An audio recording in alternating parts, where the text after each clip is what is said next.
Salut les traders, c'est Sylvain Marche, je vous retrouve comme chaque jour pour la crypto capsule. Alors aujourd'hui, j'ai envie de vous parler de Bitcoin dominance. La Bitcoin dominance, c'est tout simplement la part de marché que représente Bitcoin par rapport à l'intégralité de la capitalisation de marché des crypto-monnaies. Et en fait, en analysant le graphique de la Bitcoin dominance, donc en analysant l'évolution de la dominance Bitcoin au fil du temps, je suis tombé sur quelque chose d'assez incroyable, d'assez hallucinant, qui se répète à chaque cycle et qui permet d'identifier avec une très grande précision les différentes phases du marché, savoir où est-ce qu'on en est actuellement dans le marché, quand est-ce que pourrait avoir lieu la prochaine alt season, donc le prochain mouvement d'envergure haussier sur les altcoins, et enfin dans quelles conditions on pourrait identifier la fin du bull market. C'est parti.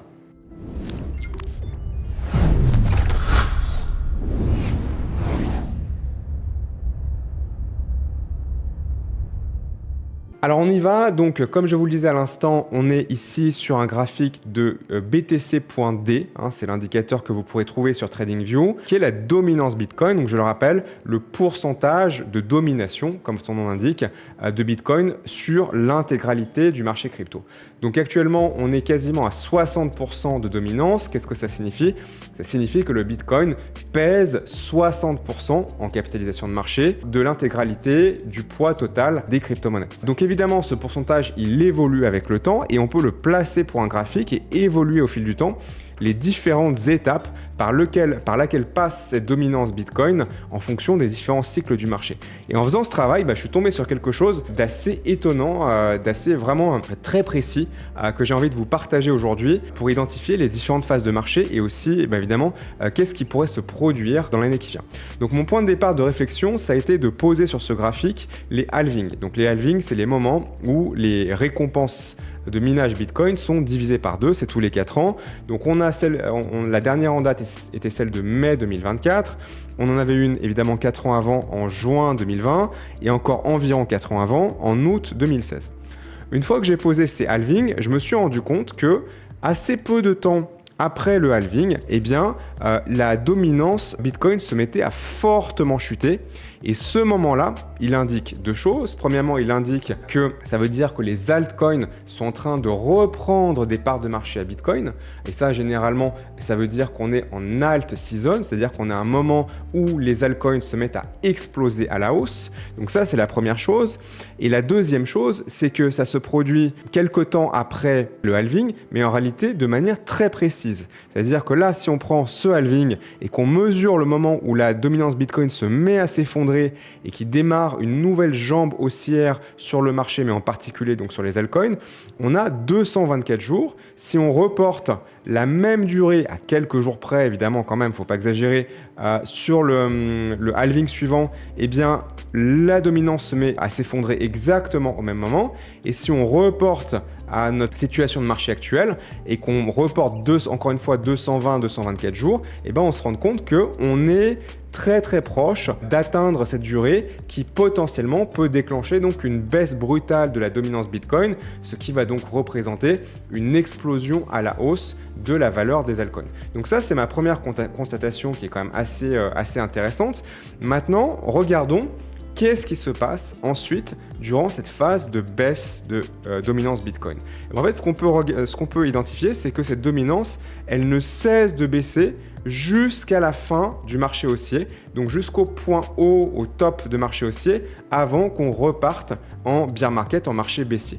Et évidemment, c'est assez logique, puisque en bear market, tout le marché baisse, Bitcoin et les altcoins baissent, mais étant donné que Bitcoin est plus lourd et moins volatile, quand il va baisser moins vite que les altcoins. Donc s'il baisse moins vite en valorisation que les altcoins, ça veut dire que la dominance monte. Donc ça, c'est un signe très intéressant pour identifier que cette inversion de dominance permet de bien pointer ce moment-là de fin de bull market, donc de fin de marché haussier.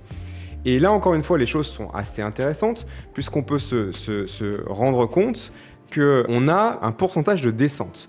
C'est-à-dire que sur ce halving-là, après le halving de 2016, la dominance Bitcoin avait baissé jusqu'au moment du point haut de marché de environ 60%, 62%.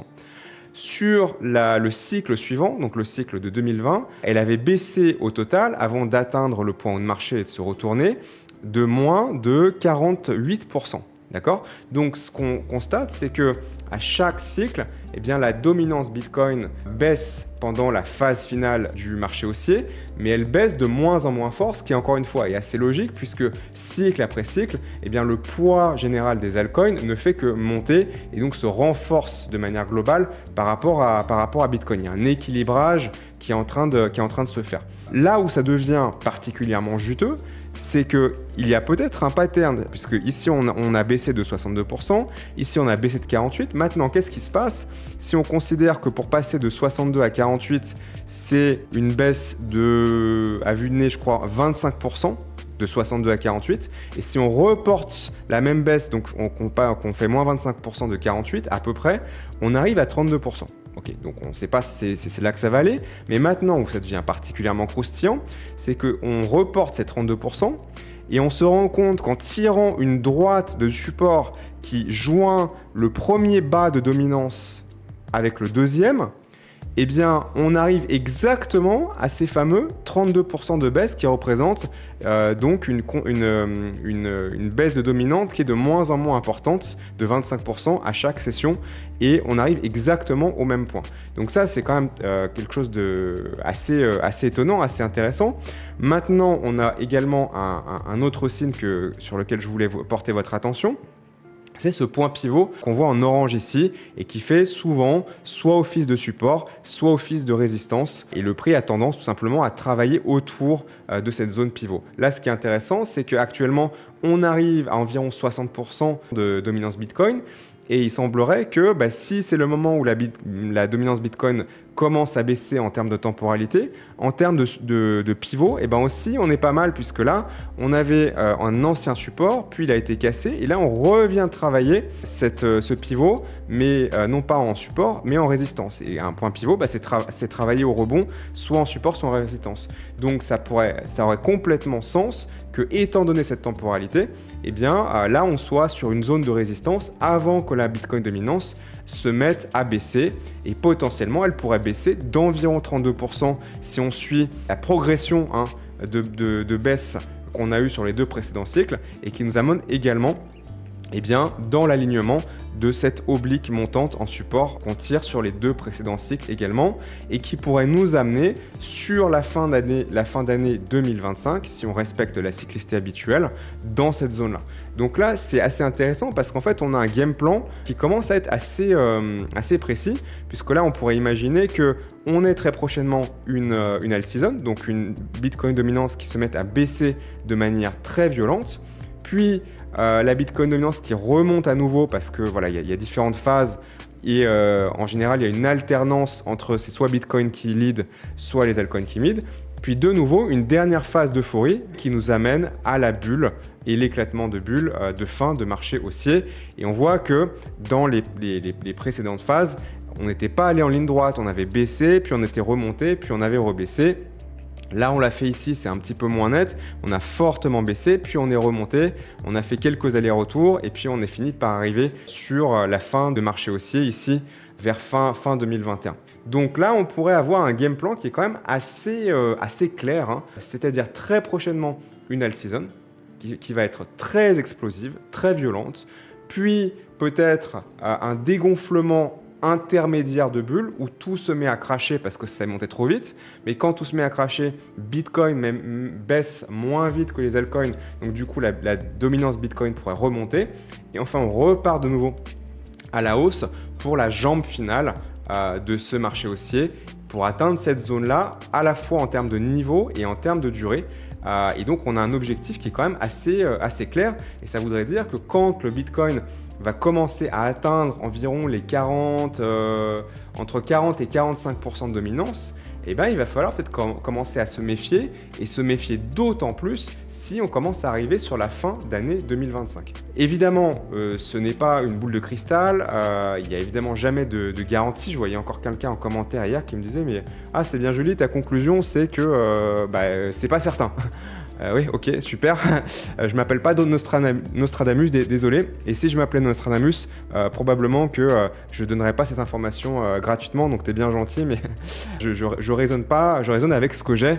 Et en général, tous ceux qui donnent des certitudes sur les réseaux sociaux, ce sont des arnaqueurs. Mais en tout cas, je trouve qu'on a un game plan ici qui est quand même assez clair, assez précis, qui fait sens. Et donc, moi, ma proposition de valeur aujourd'hui, c'est de vous dire, mettez le graphique BTC.D dans votre TradingView, c'est pas déjà fait. Observez comment les choses évoluent avec ça. Et si le modèle se confirme, on va avoir un excellent outil de travail supplémentaire pour nous accompagner sur les 12 mois qui viennent. Voilà ce que j'avais à dire pour aujourd'hui. J'espère que ça vous aura intéressé, que ça vous sera utile. Si c'est le cas, pensez bien à mettre un pouce bleu et à laisser un commentaire en suggestion de d'autres choses que vous voudriez que je traite, d'une question ou simplement d'un remerciement. Ça fait aussi toujours très plaisir. Moi, je vous retrouve dès demain pour vous proposer des nouveaux tutos, des nouvelles opportunités, des nouvelles analyses suivies de marché. Et d'ici là, comme toujours, bon vent et bon trade. Salut!